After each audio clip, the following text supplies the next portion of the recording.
Halo semuanya, selamat datang kembali di Fakta Film. Kali ini Fakta Film akan merekap alur cerita film dari tahun 2022 yang berjudul Kumari.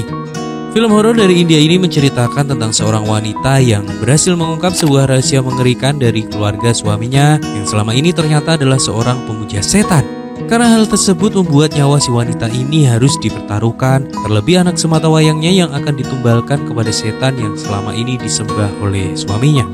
Jadi bagaimanakah nasib si wanita dan anaknya? Mari kita ulas alur cerita dari film ini. Kami ingatkan kembali kepada kalian semua, apa yang akan kami sampaikan ini adalah sebuah spoiler film. Buat kalian yang tidak masalah dengan spoiler, seperti biasa pakai headsetnya, cari tempat sepi dan mari kita mulai ceritanya.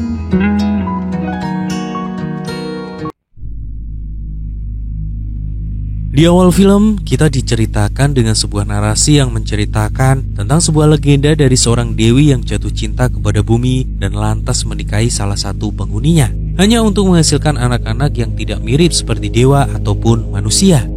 Mereka adalah makhluk yang mengerikan dan juga ditakuti oleh semua manusia karena sering mengamuk dan membuat kehancuran. Melihat semua itu, sang dewi menjadi tersiksa. Lalu dengan berat hati dia mengutuk anak-anaknya sendiri dan membuangnya ke dalam perut bumi serta pegunungan di tengah hutan belantara. Cerita kemudian berlanjut kepada seorang anak gembala bernama Cukan yang merupakan anak yatim piatu dan tinggal di sekitar hutan bernama Ilimala.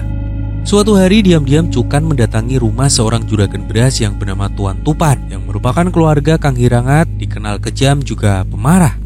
Waktu itu Cukan ikut berkumpul dengan para penduduk yang menjadi budak Tuan Tupan di halaman rumah untuk melihat permata hijau Tuan Tupan yang akan dijual kepada seorang saudagar. Namun, setelah melihat mereka semua berkumpul, juragan sombong itu tiba-tiba mengusir mereka semua dengan nada yang keras dan juga angkuh. Tuan Tupan sendiri memiliki seorang istri bernama Naga Kunti, serta seorang anak laki-laki yang masih balita. Berbeda dengan Tupan, Naga Kunti memiliki sifat yang baik dan menyayangi Cukan. Ketika wanita cantik itu berbicara dengan Cukan yang baru menikmati makanan gratis darinya, Cukan terburu-buru untuk pergi dan meninggalkan buah mangga miliknya setelah Naga Kunti bertanya tentang Kilimalacatan. Naga Kunti yang tergiur dengan mangga itu pun langsung mengambilnya, meskipun dia agak takut suaminya akan marah jika mengetahui kalau dia mengambil makanan dari para budak. Cukan di sini memiliki sebuah rahasia yang tidak mungkin dia bagi kepada siapapun. Dia terlihat berlari menuju ke tengah hutan, melewati gunung dan air terjun untuk bertemu dengan Ilimalacatan yang sudah menjadi sahabatnya. Ilimalacatan atau biasa dipanggil Catan adalah sosok monster, anak dewi yang dibuang seperti cerita di awal film tadi. Dan Catan disembah oleh orang-orang yang ada di dalam hutan Ilimala. Kemudian Cukan mengambil sebuah bungkusan daun dan membawanya masuk ke dalam sebuah gua yang berada di dalam sebuah hutan. Dengan menenteng obor, Cukan kemudian berhenti di sebuah cerobong gua, lalu menggaum seperti seekor serigala. Beberapa saat kemudian muncullah sosok makhluk mengerikan yang mendekati Cukan, dan sosok tersebut adalah Ilimalacatan sahabat Cukan yang sesaat kemudian mengambil bungkusan yang dibawa Cukan yang ternyata berisi sebuah potongan daging. Setelah mengambil daging tersebut, Catan memberikan sahabatnya beberapa butir permata hijau seperti yang dimiliki oleh juragan Tupan. Di malam harinya, ketika Naga Kunti tengah menyuguhkan makanan untuk suaminya, dia mendapatkan amarah dari suaminya tersebut hanya gara-gara hal yang sepele, di mana Tupan mencium bau mangga di tangan istrinya. Pria kejam tersebut lantas memaki dan mencekik istrinya karena telah berani melayaninya dengan tangan yang sudah menyentuh barang dari kaum rendahan seperti Cukan. Seolah terkena najis, Tupan lantas menyingkir pergi untuk mandi di kolam keluarganya. Tidak disangka sampainya di sana, Tupan mendapati kalau Cukan yang berani-beraninya telah berenang di sana. Pria kejam itu kemudian marah besar kepada bocah yang masih polos tersebut. Dia lantas menyeret, menendang tubuh mungil Cukan tanpa belas kasihan sedikit pun. Parahnya lagi, kemudian Tupan dengan tega membunuh anak yang tidak berdosa tersebut di kolam pemandian keluarganya dengan sangat brutal. Akibat kematian Cukan membuat Ilimalacatan murka dan kemudian meneror keluarga Kang Himarat. Ketika Tuan Tupan dan istrinya tertidur, kejadian misterius menimpanya. Dia terbangun dengan mendengar suara gemuruh dari luar rumah. Setelah dia memeriksanya, dia pun terkejut dengan munculnya hujan batu yang menimpa rumah miliknya. Semua penduduk yang ada di sekitar keluarga Kang Himarat pun harus menjadi korban akibat perbuatan Tuan Tupan. di mana tubuh mereka melepuh seperti terbakar serta membusuk sampai mati. Dan semua orang mulai tahu bahwa ini akibat kemarahan dari Chatan. Bahkan Tuan Tupan sendiri pun menerima konsekuensinya, tubuhnya mulai melepuh dan membusuk.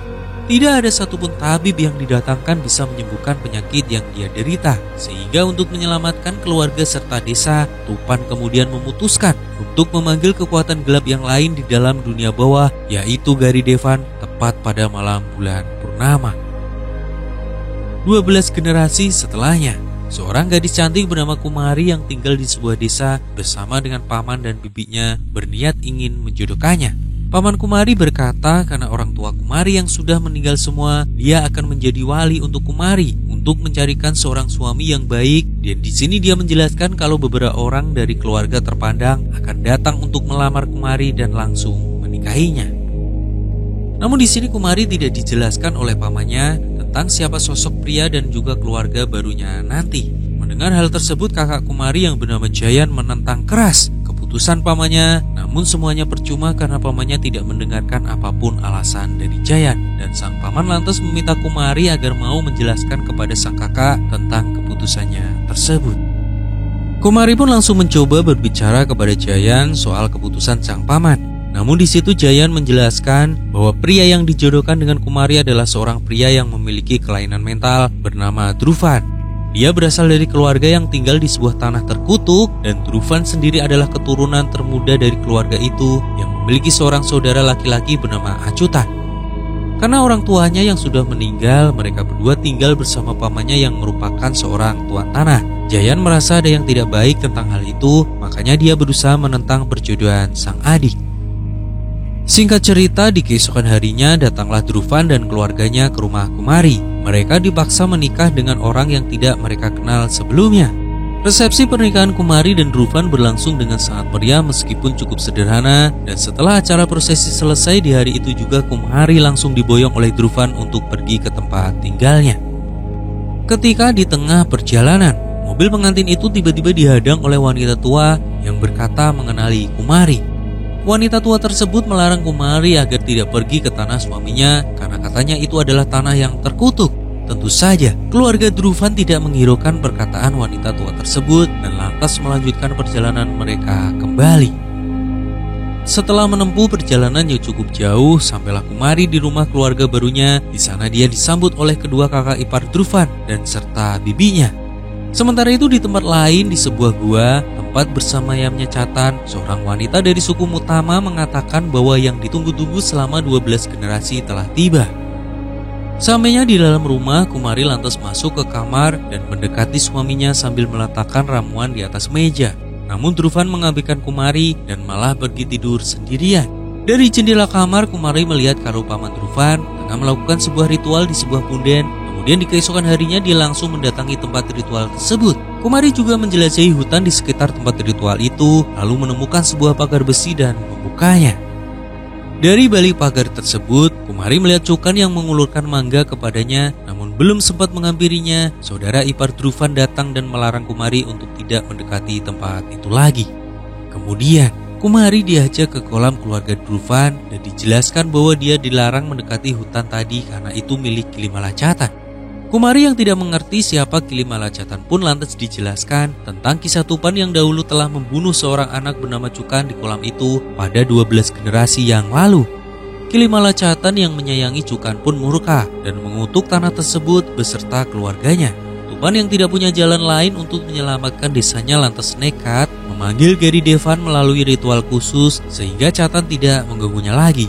Namun, Kumari hanya menanggapi cerita saudara iparnya tersebut sebagai sebuah mitos belaka.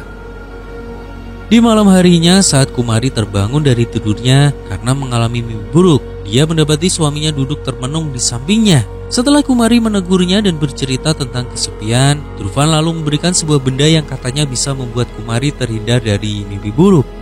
Di keesokan harinya, Kumari menulis surat yang akan dikirimkan untuk kakaknya. Dia menceritakan bahwa Dhruvan sangat mencintainya, begitupun sebaliknya. Di sebuah hujan yang deras, paman Dhruvan mendapatkan laporan kalau hasil panennya semakin hari semakin menurun. Pria tua itu lantas menyalahkan budaknya yang bernama Vilapan Filapan pun menjelaskan bahwa memang hasilnya berkurang pada musim ini, ditambah lagi dia telah kehilangan salah satu anaknya. Namun tiba-tiba anak Filapan muncul dan memberikan pembelaan kepada sang ayah. Seketika itu Drufan mencoba maju untuk membela sang paman, namun dia malah ditendang oleh pamannya sendiri hingga tersungkur. Dia menganggap Drufan mengurus dirinya sendiri saja tidak bisa. Berani-beraninya dia memberi saran kepada dirinya. Malam harinya, Kumari menghampiri suaminya di kamar. Dia meminta Drufan menceritakan apa yang sebenarnya telah terjadi dengan suaminya tersebut. Karena melihat kejadian tadi siang, seperti dia ada yang peduli dengan suaminya. Perlahan, Drufan mulai bercerita bahwa semua orang hanya peduli kepada kakaknya sebagai pewaris yang sah untuk menjadi tuan tanah. Sedangkan Drufan adalah seorang yang trauma akibat selalu dilecehkan oleh keluarganya, gurunya, dan penduduk desa yang akhirnya membuatnya menjadi seorang penyendiri, sampai akhirnya semua orang menganggap dirinya gila dan cacat mental.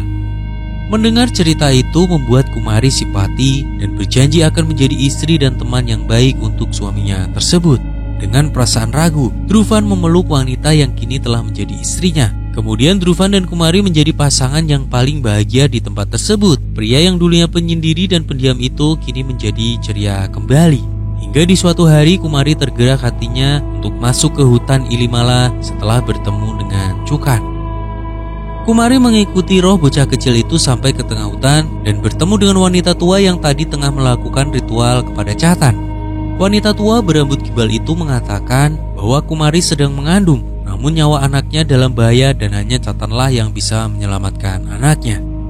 Tanpa membalas apa yang dikatakan oleh wanita tua tersebut, Kumari langsung berlari ketakutan meninggalkannya. Sementara itu di rumah, saudara ipar Kumari merasa khawatir karena tidak menemukan keberadaan Kumari di dalam rumah. Dia lantas mencari Kumari ke hutan dan menemukan Kumari yang baru saja keluar dari hutan Ilimala dalam keadaan lemas. Sampainya di rumah, Kumari pun diperiksa oleh tabib dan dibenarkan kalau Kumari sekarang tengah mengandung. Semua orang sangat senang kecuali Acutan kakak Drufan dan juga istrinya. Kumari dan Drufan sangat bahagia, cintanya telah membuahkan hasil dan akhirnya mereka mulai percaya satu sama lain.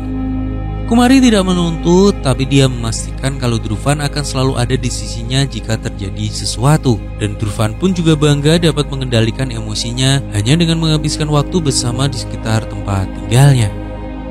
Di malam harinya, Kumari terbangun dari tidurnya setelah mimpi buruk yang selalu dia alami setiap malam. Di sana, dia melihat kalau suaminya Drufan tidak ada di sampingnya dan lantas mencarinya. Betapa terkejutnya Kumari saat menghampiri Drufan yang duduk di pojokan, ternyata telah memotong ketiga jari tengahnya. Melihat kejadian itu membuat keluarga Drufan salah menilai, yang menganggap telah sembuh dari penyakitnya selama ini. Di malam hari berikutnya, Kumari bertanya kepada saudara iparnya mengapa mereka tidak senang dengan kehamilannya. Saudara ipar Kumari pun menceritakan kembali tentang Tupan. Setelah memanggil Garidevan untuk menghentikan Catan, dia diminta untuk mengorbankan anak pertama dari generasi itu. Kemudian, Tupan dengan tega ingin menumbalkan anak laki-lakinya kepada Garidevan si iblis yang mengerikan. Setelah menumbalkan putranya, ternyata kutukan itu benar-benar hilang dan Tupan pun sembuh dari penyakitnya. Namun Naga Kunti yang tidak mampu kehilangan anaknya nekat bunuh diri di dalam kuil pemujaan. Dan sejak saat itu keluarga ini dilindungi oleh kekuatan Garidevan dari kutukan Catan. Namun kekuatan itu akan berhenti hidup pada generasi saat ini, sehingga Garidevan harus dipanggil lagi dengan tumbal yang lain dan dari generasi saat ini juga yaitu anak Kumari. Itulah sebabnya Paman Drufan melatihnya ilmu sihir agar bisa menghentikan Catan bagaimanapun caranya.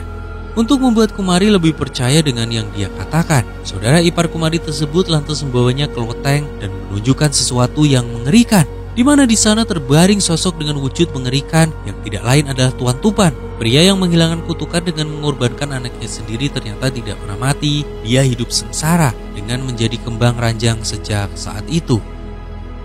Setelah turun dari loteng, ternyata paman mereka melihat ulahnya dan keesokan harinya saudara ipar Kumari itu pun ditemukan meninggal di dalam sumur tanpa alasan yang jelas, apakah dibunuh atau bunuh diri. Di malam harinya, Kumari mencoba memberanikan diri masuk kembali ke hutan Ilimala.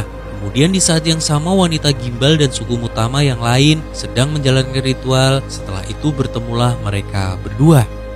Wanita Gimbal tersebut memberikan mantra yang dapat menenangkan Catan pada Kumari, lalu mengantarkan kepada makhluk tersebut guna meminta perlindungan untuk anaknya ketika nanti lahir. Sampainya di tempat itu, Chatan langsung muncul dan meraba perut Kumari. Kemudian sebuah benda keluar dan terjatuh di samping Kumari. Wanita tua itu meminta Kumari untuk mengubur benda aneh tersebut di rumahnya dan tidak boleh menggalinya lagi. Kemudian setelahnya hal-hal aneh pun lantas terjadi, dimulai dengan warga yang tewas serta ternak yang mati secara misterius, menandakan bahwa kutukan Chatan mulai berlaku kembali. Para warga lantas minta Paman Drufan untuk segera mengatasi masalah tersebut. Namun si paman malah menunjuk Drufan untuk mengatasinya. Dia menjelaskan kepada warga desa kalau Drufan yang kedepannya akan menggantikan posisinya sebagai tuan tanah. Dan seketika itu para warga langsung berlutut di hadapan Drufan. Di malam harinya, Drufan dan pamannya segera melakukan ritual. Namun beberapa saat kemudian, tiba-tiba Paman Drufan tewas di patuk ular yang datang entah dari mana. Sementara itu ajutan yang dalam perjalanan menemui Chatan juga harus tewas dimangsa oleh iblis tersebut. Di sini Kumari mulai merasa takut setelah melihat semua kejadian ini. Setelah Drufan mengetahui usia kandungan Kumari yang telah mencapai 7 bulan, dia melarang Kumari agar tidak keluar dari kamar. Tiba-tiba saja kejadian misterius kembali terjadi. Hujan batu datang menimpa tempat tinggal mereka, serta orang-orang menjadi kalang kabut untuk memadamkan jerami yang terbakar.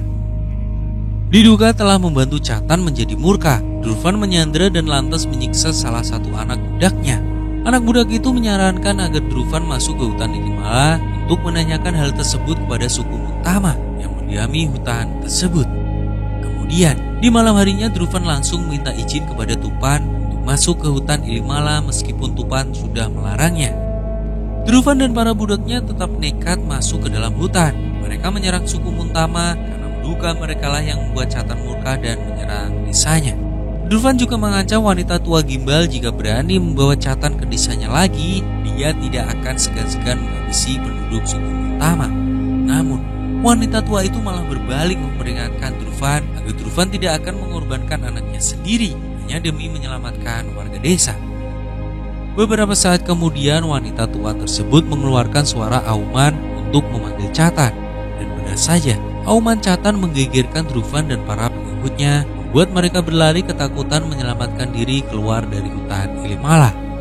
Di sana Drufan melihat Chatan berdiri di hadapannya dan dia langsung menantang Chatan. Namun sayangnya sebelum duel itu terjadi, Drufan diseret oleh salah satu pengikutnya untuk segera keluar dari hutan tersebut.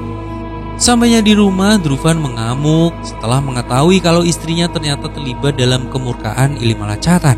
Kumari bertanya kepada Drufan mengapa harus mengorbankan anaknya. Lantas Drufan mengatakan bahwa dia melakukan semua itu demi menyelamatkan orang-orang di desa dari kutukan makhluk mengerikan tersebut dan dia bersikeras akan tetap melakukan pengorbanan. Sebagai seorang ibu, tentu Kumari berjanji akan melindungi anaknya dengan cara apapun. Membuat Drufan semakin marah lalu menyekik Kumari dan meragukan bahwa Chatan tidak akan pernah menolong istrinya tersebut. Di pagi harinya, Jayan datang ke rumah Drufan untuk menjemput Kumari. Namun sebelum pergi, Jayan ingin bertemu dengan Drufan terlebih dahulu. Dia lantas menyusul adik iparnya tersebut yang saat ini sedang berada di sawah. Datang-datang Jayan langsung menendang Drufan hingga membuatnya terjungkal ke sawah. Jayan ingin memberi pelajaran kepada adik iparnya yang sudah ingin mengorbankan keponakannya. Tidak tinggal diam, Drufan membalas tendangan dari kakak iparnya itu dan perkelahian sengit di antara mereka pun akhirnya terjadi. Sayangnya Jayan kalah, dia harus meregang nyawa setelah dihantam cangkul oleh Drufan. Mendengar kabar itu, Kumari pun langsung histeris. Kemudian di malam harinya Kumari memberanikan diri menemui Tupan untuk mencari solusi. Tupan menyampaikan bahwa hanya dengan membawa Dewi kembali yang bisa menyelesaikan masalah ini. Yang dimaksud Dewi oleh Tupan adalah sebuah pedang yang ditinggalkannya di ruang gelap di rumah itu sejak 12 generasi yang lalu. Tupan juga mengatakan bahwa sebenarnya bukan anak Kumarilah yang dia inginkan, melainkan dia datang untuk membalas dendam dan waktu yang tepat untuk menyelesaikan semua itu adalah waktu gerhana terjadi. Kumari lalu mencari ruang gelap yang dimasuk oleh Tupan untuk mengambil pedang tersebut. Lalu tibalah saatnya Kumari melahirkan bayinya yang ternyata adalah seorang anak laki-laki. Singkat cerita, datanglah gerhana bulan di malam itu. Drufan menjalankan ritual, begitu juga dengan wanita tua Gimbal dan para pengikutnya. Sementara itu Kumari terpaksa kembali ke hutan Ilimala untuk menyelamatkan anaknya, namun dia dicegat oleh Drufan dan anaknya dibawa ke meja pengorbanan. Durvan kemudian menyayat tangannya untuk membangkitkan Gary Devan dari dalam tanah. Tidak lama setelah itu keluarlah iblis tersebut yang mulai mendekati anak Durvan. Sementara itu Kumari yang tersadar dari pingsannya segera datang dengan membawa pedang Dewi sebelum Durvan menumbalkan putranya. Di tempat lain, si wanita tua sendiri juga terus melancarkan ritual untuk memanggil Chatan agar bisa menolong Kumari. Pada akhirnya Chatan pun datang tepat waktu dan berhasil menggagalkan Gary Devan serta Durvan. Pertarungan mengerikan di antara dua iblis itu pun terjadi. Tidak lama setelah itu Kumari datang dan berhasil menyayat tubuh Gary Devan yang mendekati putranya. Namun sayangnya Gary Devan juga berhasil melemparkan pedang Kumari dan mencekiknya. Chatan pun tidak tinggal diam, dia mencabik-cabik iblis putih itu dengan cakarnya yang tajam. Sementara Durvan yang memiliki kesempatan bangkit kembali mengambil pedang dan mencoba membacok Chatan, tetapi bacokan itu tidak mempan terhadap Chatan. Chatan pun kemudian mendorong Gary Devan masuk ke dalam rumahnya, sedangkan Kumari tetap berusaha keras mencegah Durvan hingga pada akhirnya Kumari berhasil menusuk dada Durvan dengan pedang sang dewi. Akhirnya Kumari berhasil menyelamatkan putranya dan Chatan juga berhasil menghabisi Gary Devan dengan menarik lidah panjangnya. Chatan juga telah mengakhiri dendamnya kepada keluarga Kang Imarat. Di waktu yang sama, Tupan akhirnya bebas dari kesengsaraan dan mati. Kumari sekarang menjadi pimpinan desa dengan melakukan hal yang benar untuk maju dan tidak mengeksploitasi para budak. Di akhir film, putra Kumari tidak sengaja berjalan ke hutan. Saat itu dia melihat Cukan mengulurkan tangan padanya dan film ini pun usai. Film Kumari 2022 adalah salah satu film horor India yang mampu memberikan ketegangan dari awal hingga akhir film. Suasana yang gelap serta cerita kelam di dalamnya mampu mempresentasikan cerita horor yang ingin disampaikan. Namun seperti kebiasaan, sosok iblis yang ditampilkan sedikit membuat kita yang melihatnya merasa ingin tertawa. Entah karena budget yang terbatas atau karena terburu-buru, menjadikan sosok iblis atau monster di dalam film ini menjadi terlihat lucu seperti seorang badut di perempatan lampu merah. Secara keseluruhan, kami memberikan nilai sebesar 7,5/10 dari keseluruhan alur cerita yang tersaji sepanjang film ini berlangsung. Terima kasih buat kalian semua yang telah mendengarkan alur cerita film ini dari awal hingga akhir. Buat kalian semua jangan lupa jaga kesehatan dan sampai jumpa lagi di cerita film horor selanjutnya.